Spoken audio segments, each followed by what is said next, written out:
সন্ধ্যা হলেই কেমন জানি একটু স্ন্যাক্স আইটেম খেতে ইচ্ছে করে, তো আজকে একদম ঝটফট, হাতে সময়ও ছিল না, বানিয়ে নিলাম একেবারে পারফেক্টলি মুচমুচে একদম ক্রিস্পি কোয়ালিটির পেঁয়াজু। আপনার হাতে যদি 5 মিনিট সময় থাকে আপনিও কিন্তু এরকম পারফেক্ট পেঁয়াজু তৈরি করে নিতে পারবেন। বাই দ্য ওয়ে, আসসালামু আলাইকুম everyone, welcome to Naba Islam kitchen. কি অবস্থা, সবাই কেমন আছেন? আশা করছি আল্লাহর অশেষ মেহেরবানিতে অনেক ভালো আছেন। তো আজকের ভিডিওটি আশা করছি আপনাদের অনেকটাই হেল্পফুল হবে। সম্পূর্ণ ভিডিওটি দেখার অনুরোধ রইল। পেঁয়াজুটি তৈরি করতে খুব একটা ইনগ্রেডিয়েন্টস লাগে না, হাতের কাছে থাকা উপকরণ দিয়েই তৈরি করে নিতে পারবেন। তো কথা না বাড়িয়ে চলে যাচ্ছি মূল রেসিপিতে। প্রথমে একটি মিক্সিং বাটি নিয়েছি, আর এখানে আমি বড় সাইজের 3টি পেঁয়াজ একদম কুচি করে নিয়েছি। আর আপনারা দেখতেই পাচ্ছেন আমি কেমন করে কেটে নিয়েছি। দা, বটি, ছুরি, যার যেটা দিয়ে সুবিধা হয় সেটা দিয়ে কেটে নিতে পারেন, তবে এরকম চিকন করতে হবে। এখন কতগুলো স্পাইসি অ্যাড করছি। তো এখানে আমি অনেকগুলো কাঁচামরিচ কুচি অ্যাড করেছি। এটা একটু ঝাল ঝাল তৈরি করব, সেই জন্য ঝালটা আপনি আপনার টেস্ট অনুযায়ী ব্যালেন্স করতে পারবেন। হাফ চা চামচ হলুদ গুঁড়া, হাফ চা চামচ মরিচ গুঁড়া অ্যাড করেছি। তো এইখানে আপনারা মরিচ গুঁড়াটি চাইলে স্কিপ করতে পারেন। জিরা এবং ধনিয়া গুঁড়া মিলে 1 চা চামচ ব্যবহার করেছি। এখন একটা ইম্পর্টেন্ট ইনগ্রেডিয়েন্টস অ্যাড করে দিচ্ছি, সেটা হচ্ছে স্বাদে ম্যাজিক। এখানে আমি একটা চ্যাশে ব্যবহার করেছি, এটা কিন্তু মোস্ট ইম্পর্টেন্ট। এখন আদার পেস্ট নিয়ে নিলাম 1 চা চামচ, রসুনের পেস্ট ভরে ভরে এখানে 1 চা চামচ অ্যাড করেছে।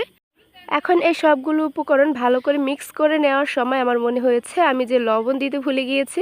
আর লবণ ছাড়া তো কোনো কিছুই খেতে ভালো লাগে না, তো অবশ্যই কিন্তু স্বাদ অনুযায়ী এখানে লবণটা ব্যালেন্স করে নেবেন। আমি এখানে 1 চা চামচ অ্যাড করেছি।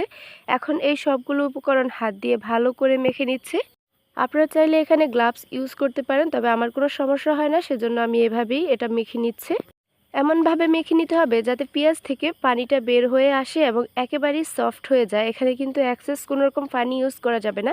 পেঁয়াজ এবং এই মশলা থেকে যেটুকু পানি বের হবে সেটাই কিন্তু এটা দিয়ে মেখে নিতে হবে।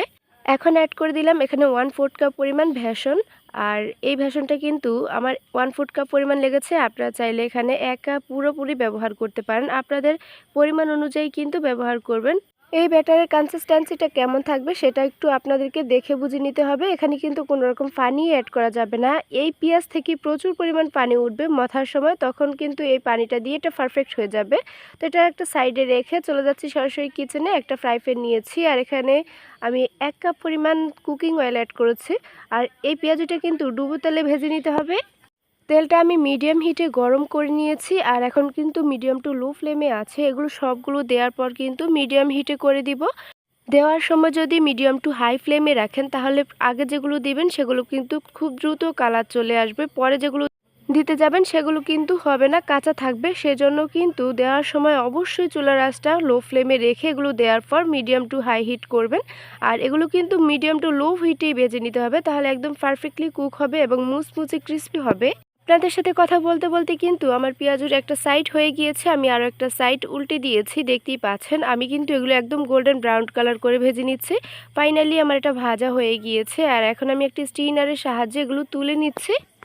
এক্সেস তেলটা ঝরানোর জন্য কিন্তু অবশ্যই এটা কিচেন টিস্যুর উপর রাখবেন, তাহলে এক্সেস যে তেলটা আছে সেটা কিন্তু ঝরে যাবে। আর এভাবেই কিন্তু আমি সবগুলো বানিয়ে নিচ্ছি।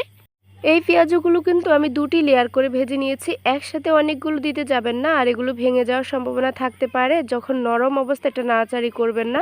একই প্রসেসে কিন্তু সবগুলো ভেজে নেওয়া হয়ে গিয়েছে। এখন আমি এটা সার্ভ করব। এটা একটু গরম থেকে হালকা ঠান্ডা হয়ে যাওয়ার পর অনেক ক্রিস্পি হয়ে গেছে।